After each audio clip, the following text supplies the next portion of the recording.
Hi, my name is Aubree. I am an inventor and I love interior design. I wanted to talk a little bit about that.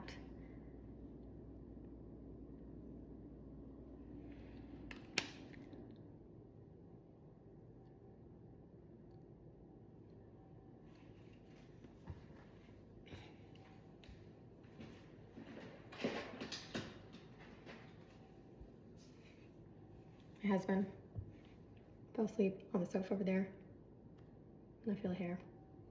Camera shy when someone can hear, so it's different. But I wanted to talk a little bit about interior design. So I'm an inventor and I love products.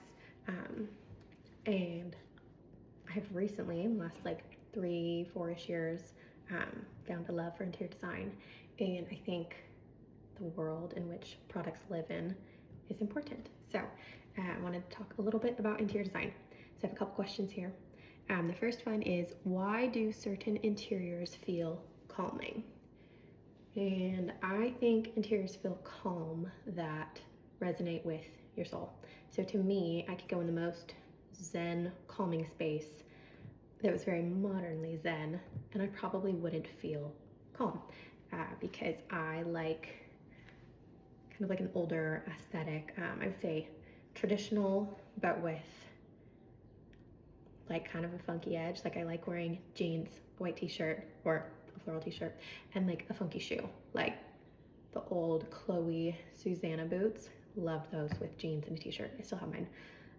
But I feel like that's how I kind of feel about my house, is I like simple, traditional, quality items. I also think quality makes things feel calm. So I am standing here and I did marble countertops in my house.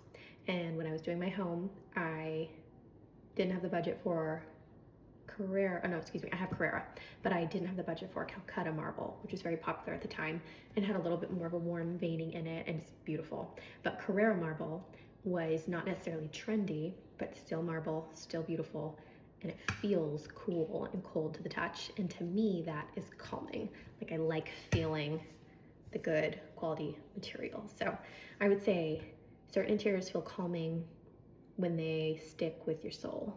That's what I would think. And then when they use good quality materials that you can feel, that feeling is calming. It feels good to touch. Unlacquered brass, can't see my faucet over here. Unlacquered brass feels good to touch versus like plastic. Just kind of does. Same as like a glass cup, I think feels better than plastic. Like it feels good to feel real materials. Next question, how do you design products to belong in a home?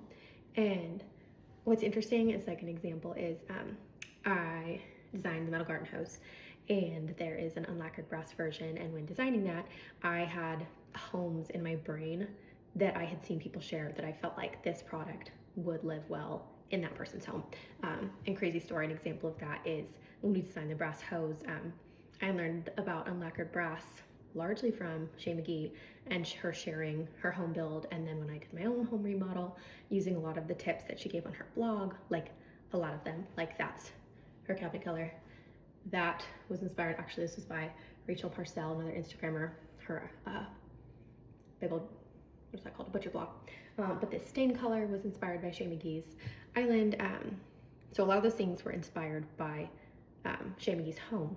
And when I was designing the product, I felt like this hose would look so pretty in her garden, in her yard. Like from what she had shared, could kind of gather what things she liked, what she didn't like. And I felt like when the unlacquered brass hose was made, it would fit perfect there. It was so crazy as I went to a book signing of hers a couple weeks ago, and she was sweet enough to actually accept the hose to try. And so it's in her garden right now.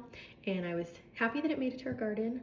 It's like one of my favorite interior designers. So I was very excited, but also more excited for it to patina in her garden over the years and for it to live there and like grow and age along with her little garden seeds. So that was exciting. But I do feel like,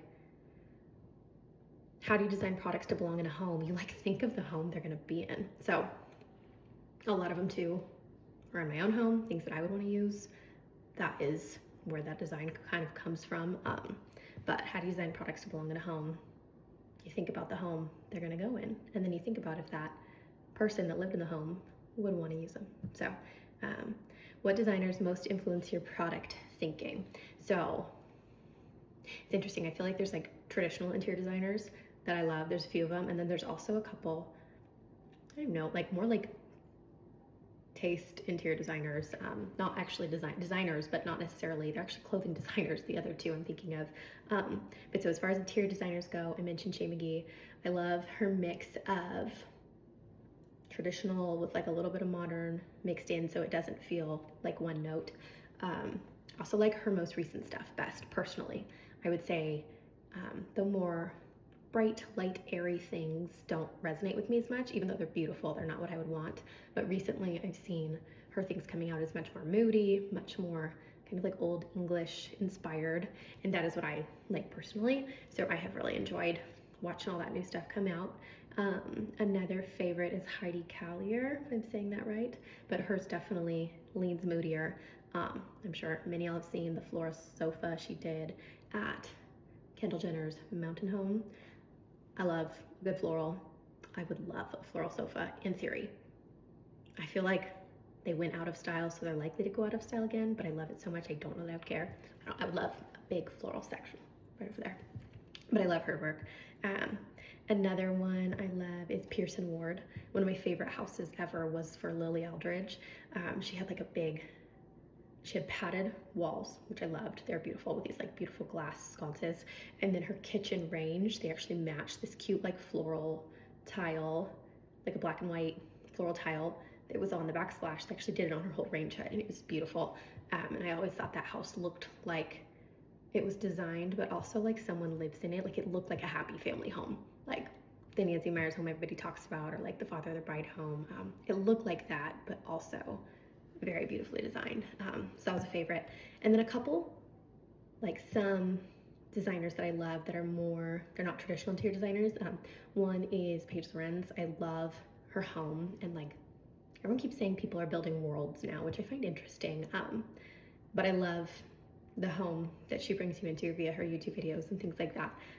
Her kitchen is so pretty. She just did a home remodel. And I know she says she has a friend who helps her, but or a designer, excuse me, that has helped her. But anything that goes into her home, I do feel like is so beautiful, like very inspiring. Just inspiring, like pretty, dreamy, cozy house. And then another last one would be Sydney Morris, so another designer. So Paige Lorenz has a clothing company, and then Sydney Morris also has a clothing company. And I have loved, Sydney Morris has shared her home over the years. She actually at one point did open an interior design service. I reached out to her, which was kind of cool when I was doing this house, but she was up in like LA at the time, and we're in San Diego, and it was too large of a commute. But would love to have her design a house someday if she keeps doing that, because it was beautiful. But I loved watching her style evolve. She used to like a lot of white. You know, she likes a lot more colors, but she also has little kids similar age to mine, and so that's fun to watch because you see someone designing a space or a home for a similar stage of life as you're in. So those are some designers that I love.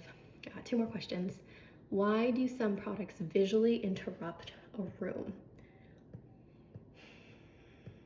Why do they visually interrupt a room? I feel like there's like the design side of just like factually the scale is off. Like I think scale is such a big deal when things are being designed, both in products and homes and clothes. The scale of things makes a big difference.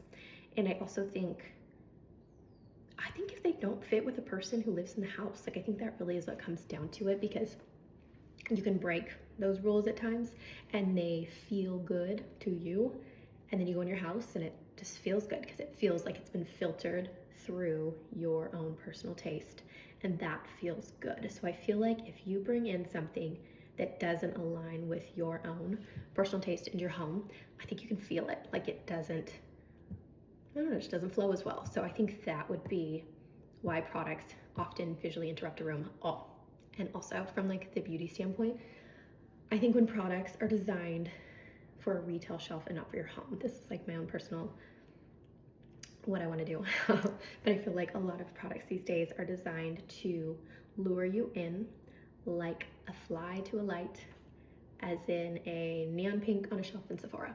Like I feel like in beauty specifically, things are being designed to pop on the shelf, which is lovely. You have to get a purchase for someone to even try your product. I can appreciate that.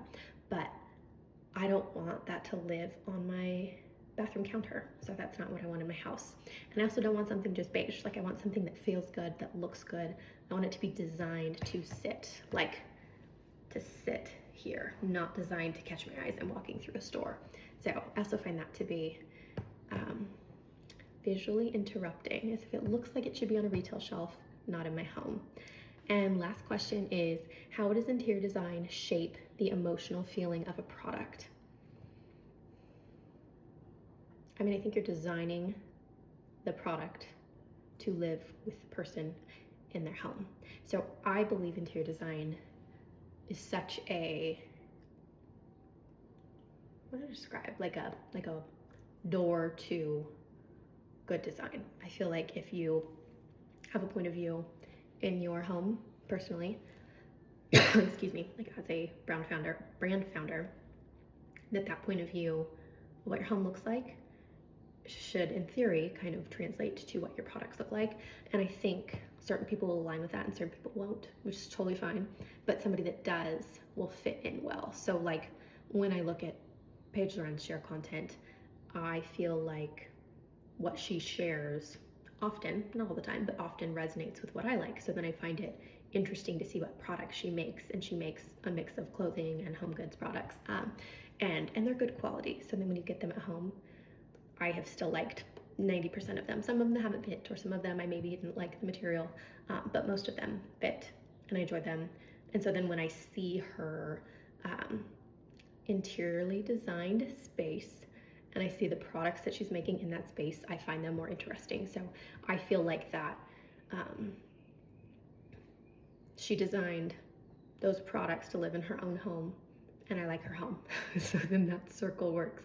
So in my own end, when I'm looking at products, sometimes they're not for my home. Like if I'm designing something that maybe, not often, but like sometimes there'll be products that maybe aren't something at the time I'm looking for. And so then I'm thinking of who does want it, and that there is value in that. I know a lot of people do that all the time, but I do think the best products that I have made come from what I want in my own house and what I want to keep buying, keep using, keep refilling, keep repurchasing.